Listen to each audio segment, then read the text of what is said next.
Hi, this is Dave Hodges of the Common Sense Show, and you're listening to the Red List News. Ship levels for the United States are below what they were in World War I.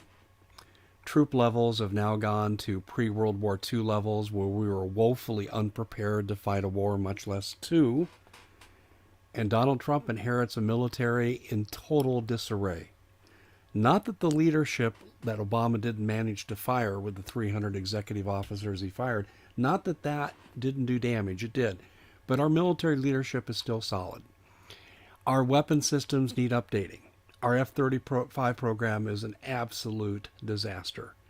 It needs to be revamped, or we need to come up with something else, because the Russians will kick our butts in aerial combat if we try to use the F-35.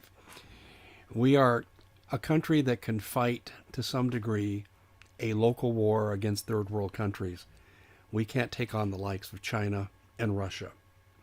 Now, some will obviously perceive Donald Trump's intention to rebuild the military as a potential act of war. As a result, I think that Trump needs to get on his diplomatic horse and be talking to these countries and say, we're just coming up to par with you. Mutually assured destruction is alive and well once again.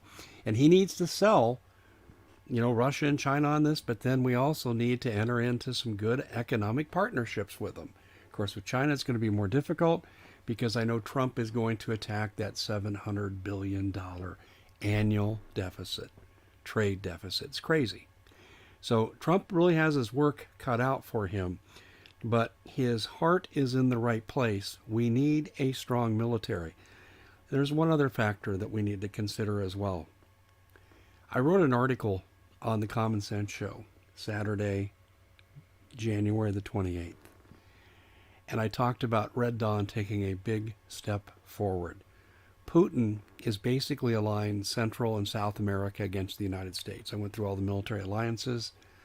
China has grabbed control of our energy. They're huge in the Calexit movement.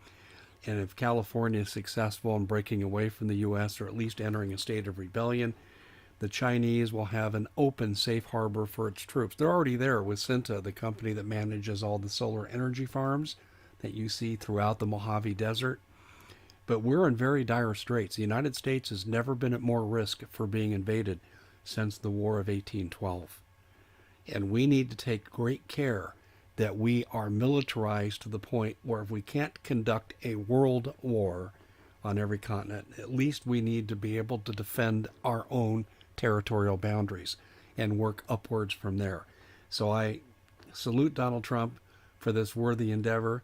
If it means a little more in taxes, I'm willing to pay for that. I'm not willing to pay for abortions in foreign countries using my tax dollars, but I am willing to pay to make our country a little more safe and sound. Well, that's it for the Red List News. Thanks for joining us. We are brought to you by Numana. Never know when trouble's going to happen. Never know. You could wake up tomorrow and the world has changed. Could be an EMP, could be a cyber attack upon the grid, the banks, whatever. Give your family the peace of mind that you're ready. Food, water, guns, gold, ammo. We can help you with the food. Numana.com/Hodges. And for our audience, 5% off. Use the coupon code Hodges NOV5.